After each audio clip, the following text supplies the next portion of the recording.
Hello students, कैसे हैं आज के दिन? तो कैसे हैं आप लोग?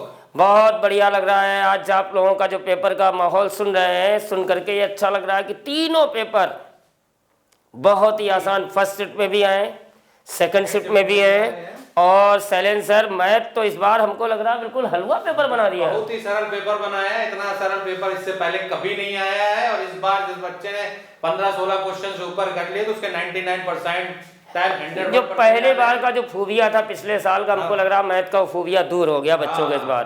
और भैया सभी कल भी तैयारी पेटी कस लीजिए कल के लिए। हमको लग रहा माहौल बिल्कुल आसान दिख रहा है। बिल्कुल क्लास में जो पढ़ाया गया है उसी को बार बार दोहराइए, समझिए। और वीडियो पढ़ना है उसको देखिए। परसेंटाइल बहुत ऊंचा जाने वाला है क्योंकि पेपर आसान है बेटा। तो सभी लोग ये भी इस बात को ध्यान रखें कि जो है माहौल को बिल्कुल तान के रखिए। और आज जो क्वेश्चन जितने आ रहे हैं मैथ्स में सब फार्मूला बेस्ड है, फिजिक्स में भी यही है कि फार्मूला बेस्ड आ रहे हैं। ज्यादा डीप कॉन्सेप्ट के क्वेश्चन नहीं है। केवल आप थोड़ा सा प्रैक्टिस किए होंगे तो 100% क्वेश्चनों को सर लगाया जा सकता है। तो बिल्कुल शैलेंद्र सर, हम ऐसा है कि कुछ क्वेश्चन हमको अभी आ गए, बच्चों ने भेजे हैं दनादन। मैं आपको सामने 3 क्वेश्चन केमिस्ट्री के और 3 क्वेश्चन मैथ के डिस्कस करूंगा। तो शैलेंद्र सर 3 क्वेश्चन जरा मैं केमिस्ट्री के डिस्कस कर दूं, फिर आप 3 क्वेश्चन मैथ के जल्दी से। Okay okay. तो बच्चों आज जो सेकंड शिफ्ट में पहला क्वेश्चन मैं आपको डिस्कस करने जा रहे हैं, बहुत ही important. In which of the following metal extraction, oxidation and reduction process both are involve. Metallurgy का ये क्वेश्चन आया माय डियर। और सब बच्चे जानते हैं कि आयरन की मेटलर्जी रिडक्शन प्रोसेस को फॉलो करती है। एल्युमिनियम की मेटलर्जी में इलेक्ट्रोलाइटिक रिडक्शन होता है, इलेक्ट्रोलिसिस, अभी फर्स्ट शिफ्ट में क्वेश्चन आया था। और कॉपर की मेटलर्जी में सेल्फ रिडक्शन प्रोसेस होता है माय डियर। तो अब सामने दिख रहा है सिल्वर और गोल्ड, ऐसे 2 ऑप्शन सामने हैं मेरे प्यारे बच्चों कि जो सिल्वर और गोल्ड में मेटलर्जी की जब बात होगी तो बिल्कुल क्लियर है, इसमें एक्सट्रैक्शन में ऑक्सीडेशन और रिडक्शन दोनों प्रोसेस इन्वॉल्व होते हैं। और जब ऑक्सीडेशन होता है तो इसको बोलते हैं मैक आर्थर साइनाइड प्रोसेस, जो बहुत इंपॉर्टेंट है सिल्वर की मेटलर्जी और गोल्ड की मेटलर्जी में। और ये साइनाइड प्रोसेस जो होता है, अगर यहाँ पर हम लोग साइनाइड सोल्यूशन जो लेते हैं, very dilute cyanide solution in presence of H2O, और साथ में ऑक्सीजन जब रहता है तो माय डियर यहाँ पर जो कॉम्प्लेक्स बनता है गोल्ड का, वो कॉम्प्लेक्स AuCN का होल ट्वाइस माइनस, और ये कॉम्प्लेक्स आयन जो बनता है, अब यहाँ से जो ये कॉम्प्लेक्स गोल्ड का बना, अब यहाँ से अगर तुमको गोल्ड को एक्सट्रैक्ट करना है तो माय डियर रिड्यूसिंग एजेंट क्या लगा देंगे, जिंक। और जैसे ही जिंक रिड्यूसिंग एजेंट यहाँ पे लगाओगे माय डियर तो आपको क्या मिलेगा, गोल्ड। तो ये मेटलर्जी बिल्कुल क्लियर दिख रही है कि यहाँ से ऑप्शन भी दिख रहा है, कॉन्सेप्ट भी दिख रहा है, जिसमें ऑक्सीडेशन और रिडक्शन दोनों मेथड इन्वॉल्व हैं। और ये गोल्ड की मेटलर्जी है। और साइनाइड आर्थर प्रोसेस जो सामने दिख रहा है, इसमें ऑक्सीडेशन और रिडक्शन दोनों इन्वॉल्व हो रहे हैं माय डियर। पहले गोल्ड का complex in presence of oxygen, उसके बाद इस कॉम्प्लेक्स आयन से बेस्ट रिड्यूसिंग एजेंट लाल सर का कॉन्सेप्ट लेकर कसम बहारों की कहता है नया मजनू, अक्ल बिना मदहोशी मिल जाएगी पानी में। और जिक्र करो फिर कदम को निकालो, संग पढ़कर हमारे सनम, कुछ कुछ इतराओ फिर आगे बढ़ो। क्लोरीन की कड़वाहट, ऑक्सीजन की जरूरत, और सोने की चमक और कोबाल्ट की धमक पाकर मेरी यादों में फना हो जाओ। तो निश्चित है गोल्ड नीचे है, जिंक ऊपर है। यहाँ पर जिंक क्या करेगा, गोल्ड को डिस्प्लेस कर देगा, और ये रिड्यूसिंग एजेंट का जिंक काम करेगा। और इस मेटलर्जी में गोल्ड बिल्कुल सामने क्लियर आपको दिख रहा है कि एक ऐसी मेटलर्जी जिसमें ऑक्सीडेशन और रिडक्शन दोनों इन्वॉल्व है माय डियर, बिल्कुल क्लियर सामने दिख रहा है। और इस प्रोसेस को हम लोग मैक आर्थर साइनाइड प्रोसेस, बहुत से बच्चों का मेटलर्जी इस बार बड़ा कंफ्यूजन था कि मेटलर्जी से क्वेश्चन मिलेगा, बिल्कुल मिला। बहुत ही आसान, बहुत ही शानदार, बहुत ही जानदार क्वेश्चन आपके सामने है माय डियर। ये दूसरा क्वेश्चन देखिए, बहुत ही फ्री का क्वेश्चन मिला। ऐसे क्वेश्चन जो एटॉमिक स्ट्रक्चर से, स्ट्रक्चर ऑफ एटम से जो आपके सामने आ रहा है, इस क्वेश्चन को तो 9th-10th का बच्चा भी सॉल्व कर लेगा। और इस क्वेश्चन में देखिए क्या दिया था उन्होंने, कि हाउ मेनी इलेक्ट्रॉन्स, और इन इलेक्ट्रॉन में ब्रोमीन में s इलेक्ट्रॉन बताने थे। तो माय डियर ब्रोमीन का इलेक्ट्रॉनिक कॉन्फ़िगरेशन जब लिखोगे तो ब्रोमीन का एटॉमिक नंबर कितना है बेटा 35। ये हाइड्रोजन फैमिली का मेंबर है। और जब इसका SPDF लिखोगे तो 1s2 2s2 T6 3s2 T6 D10 और 4s2 P5। 5 2 7 17 6 23 2 25 6 31 2 33 2 35। अब इसमें तुमको ये बताना था, क्वेश्चन बच्चों ने जो भेजा है मेरे पास उसमें ये बताना था कि हाउ मेनी s इलेक्ट्रॉन, कि कितने s इलेक्ट्रॉन ब्रोमीन एटम में है जिनका एटॉमिक नंबर 35 है। तो माय डियर जिनका एटॉमिक नंबर 35 है उसमें जब s इलेक्ट्रॉन फाइंड करने थे तो s इलेक्ट्रॉन फाइंड करने में बिल्कुल क्लियर सामने दिख रहा है। और अगर आप यहाँ से निकालेंगे कि वो s इलेक्ट्रॉन कौन कौन से हैं तो बताइए, एक s इलेक्ट्रॉन ये दिख रहा है सामने, एक s इलेक्ट्रॉन ये दिख रहा है, एक ये दिख रहा है और एक ये दिख रहा है। तो निश्चित 2 ये हो गए, 2 ये हो गए, 2 ये हो गए, 2 ये हो गए। तो 2 2 4 2 6 2 8। How many s electron present in bromine atom my dear, जल्दी बोलो। इसका आंसर सामने दिख रहा है, कितने इलेक्ट्रॉन आ जाएंगे बेटा। 3 का क्वेश्चन है, कितने इलेक्ट्रॉन आ जाएंगे 8 इलेक्ट्रॉन। SPDF बिल्कुल क्लियर। S में मैक्सिमम कितने इलेक्ट्रॉन 2, P में कितने 6, D में कितने 10, F में कितने 14, G में कितने 18। और अगला भविष्य में आने वाला जो ऑर्बिटल है फोर्थ कमिंग, शायद कल क्वेश्चन उसमें मिल जाए, H में कितने होंगे 22। और मैक्सिमम इलेक्ट्रॉन इन सब सेल का फार्मूला 2 12 + 1 होता है। अगर आगे क्वेश्चन मिल सकता है कि कल वाले बच्चे भी तैयार रखें कि अगर कोई पूछेगा कि मैक्सिमम इलेक्ट्रॉन इन ऑर्बिटल तो फार्मूला क्या होता है 2 12 + 1। यहीं से क्लियर है, क्योंकि s ऑर्बिटल के लिए एजीमुथल क्वांटम नंबर कितना होता है बेटा 0 होता है, इसलिए s में कितने इलेक्ट्रॉन होते हैं बेटा 2। तो यहाँ से बिल्कुल क्लियर दिख रहा है कि ब्रोमीन एटम में क्वेश्चन जो आया अभी सेकंड शिफ्ट में कितने इलेक्ट्रॉन है सामने दिख रहा है, how many electron in bromine atom. तो ब्रोमीन एटम में हमको कितने इलेक्ट्रॉन दिख रहे हैं बेटा, s इलेक्ट्रॉन बिल्कुल क्लियर दिख रहे हैं, कितने 8 इलेक्ट्रॉन आपके सामने मेंशन है। अगला क्वेश्चन मैं आपके सामने डिस्कस करने जा रहा हूं जल्दी से। अब ये क्वेश्चन डी ब्रॉगली वेवलेंथ का क्वेश्चन था और इसमें क्वेश्चन में कहा गया कि अल्फा पार्टिकल है, प्रोटॉन है एंड इलेक्ट्रॉन है, सेम काइनेटिक एनर्जी। तो निश्चित है select correct order of de Broglie wavelength.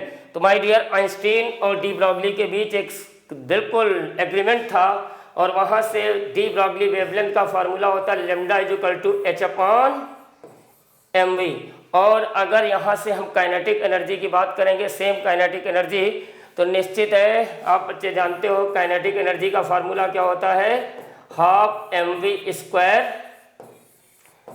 अगर ये 2 काइनेटिक एनर्जी इधर आ गया तो ये हो गया mv², दोनों ओर अगर m से मल्टीप्लाई कर दें तो 2 काइनेटिक एनर्जी इनटू मास, और ये हो जाएगा m² और v²। अगर यहाँ से हम लोग mv निकालें तो ये क्या हो जाएगा √2ke × m। अब यहाँ से बिल्कुल क्लियर है λ = अगर हम लोग h/mv देखें तो mv के प्लेस में हम लोग क्या लिख देंगे h/√2ke × m। ये डी ब्रॉगली का देखिए कितना ज़बरदस्त एप्लीकेशन है। अब काइनेटिक एनर्जी इन्होंने कहा था सेम है, अब सीधे है कि वेवलेंथ किससे डायरेक्टली रिलेटेड हो रही माय डियर, वेवलेंथ का डायरेक्ट रिलेशन मास से है। और सब बच्चे जानते हैं कि यहाँ से साफ साफ दिख रहा है कि काइनेटिक एनर्जी अगर सेम है तो जिसका मास ज़्यादा होगा, जिसका मास ज़्यादा होगा निश्चित उसकी वेवलेंथ क्या होगी, कम होगी। अब सब बच्चों को मालूम है कि mass of electron SI unit में कितना होता है बेटा 9.1 × 10⁻31 kg। अगर यहाँ से देखोगे तो ये क्लियर है कि मास ऑफ इलेक्ट्रॉन कितना है बेटा -31 kg। और ये इलेक्ट्रॉन का मास है। एंड मास ऑफ प्रोटॉन अगर आप देखेंगे तो ये होता है 1.67 इंटू 10⁻⁻27 kg। और मास ऑफ अल्फा पार्टिकल देखोगे तो नियर अबाउट 6.6 इंटू 10⁻27 kg। तो यहाँ से सबसे ज़्यादा मास किसका दिख रहा है बेटा? अल्फा का। तो सबसे कम वेवलेंथ किसकी होगी? अल्फा की होगी। और सबसे कम मास किसका दिख रहा माय डियर? इलेक्ट्रॉन का। और जितना कम मास होगा माय डियर, वेवलेंथ क्या होगी? उतनी ज़्यादा है। तो यहाँ से ऑप्शन 4 आपके सामने जो आए थे, इनमें क्लियर आंसर दिख रहा है कि सबसे ज़्यादा वेवलेंथ किसकी है? इलेक्ट्रॉन की, फिर प्रोटॉन की, फिर अल्फा की। तो alpha particle, proton and electron have same kinetic energy. Select correct order of de Broglie wavelength. तो डी ब्रॉगली वेवलेंथ का फ्री का क्वेश्चन है। तो डी ब्रॉगली वेवलेंथ का एक कॉन्सेप्ट जो मैंने दिया, इसमें क्लियर दिख रहा है कि सबसे ज़्यादा वेवलेंथ किसकी आ गई है? इलेक्ट्रॉन की। सबसे कम किसकी है? अल्फा पार्टिकल की। तो माय डियर ये 3 क्वेश्चन जो मैंने जल्दी से डिस्कस किए। पहला, in which of the following extraction, oxidation and reduction process of both are involve my dear. सबसे पहले ऐसी कौन सी मेटलर्जी है जिनमें ऑक्सीडेशन और रिडक्शन दोनों इन्वॉल्व होते हैं? ऑक्सीडेशन बिल्कुल मैकआर्थर साइनाइड प्रोसेस आपके सामने है। Oxidation in presence of oxygen, complex ion का फॉर्मेशन। और कॉम्प्लेक्स आयन में इस गोल्ड को रिड्यूस करने के लिए आप क्या लगा देंगे? जिंक। तुरंत आपके सामने क्या आ जाएगा? जिंक बाहर आ जाएगा। इसके बाद अगला क्वेश्चन, ब्रोमीन में कितने एस इलेक्ट्रॉन है? क्विक रिवीजन आपके सामने। कितने इलेक्ट्रॉन दिख रहे हैं बेटा? 8। और 1s2 2s2 p6 3s2 p6 3d10 4s2 p5 सामने है। एस इलेक्ट्रॉन कितने आ गए बेटा? 8। इसके बाद अगर आपके सामने तीसरा क्वेश्चन हम लोग लेके आ रहे थे, तो तीसरा क्वेश्चन में वेवलेंथ का कंपैरिजन करना था। और वेवलेंथ के कंपैरिजन में alpha particle, proton and electron have same kinetic energy. अगर काइनेटिक एनर्जी सेम है तो माय डियर मास डायरेक्ट दिख रहा है। और जिसका मास जितना ज़्यादा होगा उसकी वेवलेंथ उतनी कम होगी। सबसे कम मास किसका? इलेक्ट्रॉन का। तो सबसे ज़्यादा वेवलेंथ किसकी है? इलेक्ट्रॉन की। आई थिंक ये क्वेश्चन बिल्कुल सही है। अब जैसे जैसे क्वेश्चन मिलते जाएंगे आपके सामने फिर हाजिर होते रहेंगे। एंजॉय करिए। और मैथ के क्वेश्चन अभी शैलेंद्र सर आपके सामने। हेलो स्टूडेंट्स, सेकेंड शिफ्ट का पेपर का मेमोरी बेस्ड कुछ क्वेश्चन मुझे मिल गए हैं, मैं उसको सॉल्व करने जा रहा हूँ। तो आप लोगों का पेपर इस बार बहुत ही आसान सा आया है और बहुत अच्छा है। बच्चों के कमेंट्स भी आ रहे हैं कि काफ़ी अच्छे क्वेश्चन किए हैं। 15, 16 से 20 तक, 25 तक लोगों ने, किसी ने 22 तक भी अटैम्प्ट कर लिए हैं। बहुत अच्छी बात है, ये बहुत अच्छा लग रहा है। और देखते हैं जो आप लोगों ने मेमोरी बेस्ड क्वेश्चन भेजे हैं। तो पहला क्वेश्चन ही देख लीजिए, कितना ईजी है। 1 + cos 2π/9 i sin 2π/9 1 + cos 2π/9 minus i sin 2π/9।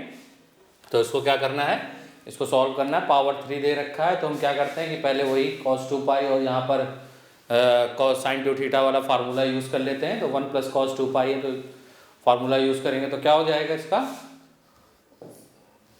इसको सॉल्व कर लेते हैं तो क्या हो जाएगा?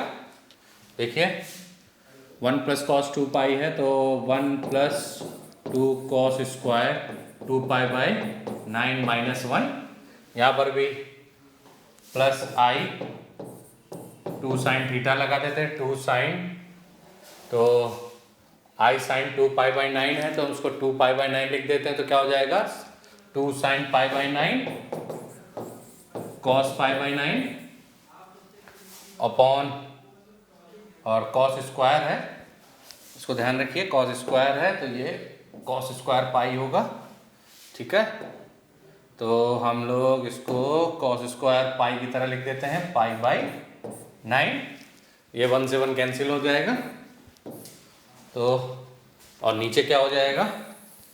नीचे भी वही काम कर लेते हैं। 1 + 2 cos square π/9 -1 plus i sin, minus, ये माइनस है, माइनस i 2 sin π/9 cos π/9, ये हो जाएगा। कॉमन ले लेते हैं इसमें से, cos π 2 cos π/9 दोनों तरफ से कॉमन हो जाएगा। 2 cos π/9 तो क्या बचेगा? यहाँ से बचेगा cos π/9 plus i sin pi by 9 ये बचेगा, और नीचे भी 2 cos पाई बाई 9 कॉमन ले लेंगे तो क्या बचेगा, देखिए cos pi by 9 plus I minus I sine pi by 9।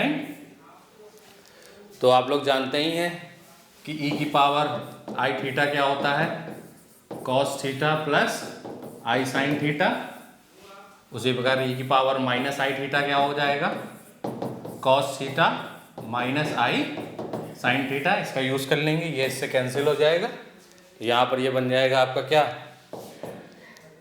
e की पावर आई पाई बाई 9, और नीचे क्या बन जाएगा, e की पावर आई माइनस का पाई बाई 9, और होल क्यूब चल रहा है, शुरू से ही होल क्यूब दे रखा है तो ये होल क्यूब चलता रहेगा। पूरे क्वेश्चन में होल क्यूब चल रहा है तो हम होल क्यूब लगा दिया इसमें। तो e की power i pi by 9, e की power minus i pi by 9 whole cube हो गया। अब ये ऊपर चला जाएगा तो क्या हो जाएगा, e की पावर आई 2 पाई बाई 9 की पावर होल क्यूब 3, ये 3 से 3 आई पाई बाई 9 तो 2 पाई बाई 9 हो जाएगा। तो ये क्या हो जाएगा, 2 पाई बाई 3, तो 2 पाई बाई 3, तो e की पावर आई 2 पाई बाई 3, इसको लिख सकते हैं cos 2 pi by 3 plus i sine 2 pi by 3। तो cos पाई आई पाई की वैल्यू हो जाएगी -1/2, -1/2, और इसकी हो जाएगी आई √3/2। देखिए कौन सा ऑप्शन सही है, -1/2 आई √3/2। ये वाला क्वेश्चन आंसर आपका क्वेश्चन नंबर फर्स्ट सही है, -1/2 और प्लस का आई √3/2 इसका आंसर हो जाएगा। पहला क्वेश्चन बहुत ही इजी था, बहुत आसान तरीके से हमने इसको सॉल्व कर लिया, कोई दिक्कत नहीं है। आइए नेक्स्ट क्वेश्चन देखते हैं। नेक्स्ट क्वेश्चन हमारा क्या है देखते हैं। हाँ, तो अगला क्वेश्चन हमारा देखिए क्या है, let a1 a2 a6 b in AP such that a1 + a3 = 10 and दे रखा है mean of a1 a2 a6 is 9/2 then 8 sigma square is equals to. कुछ क्वेश्चन में गड़बड़ी लग रही है मुझे, यही है, मुझे लगता ये है, ये शायद 19/2 है, मैं भी चेक कर लेता हूँ। ये 19/2 होगा, ठीक है, 9/2 नहीं 19/2 है। तो AP का question a1 a2 a3 a6 है, तो आप समझ ही जाइए AP के हैं तो AP कैसी होगी, a + d, a + 2d, a + 3d, a + 4d और a + 5d, 6 है तो 6 होगा। तो क्या कह रहा है B इन AP, तो a1 + a3 कह रहा है, तो a1 + a3 a + 2d = 10 दे रखा है, यानी 2a = 2d = 10, तो a + d = आपको 5 दे दिया है, a + d = 5 हो गया है।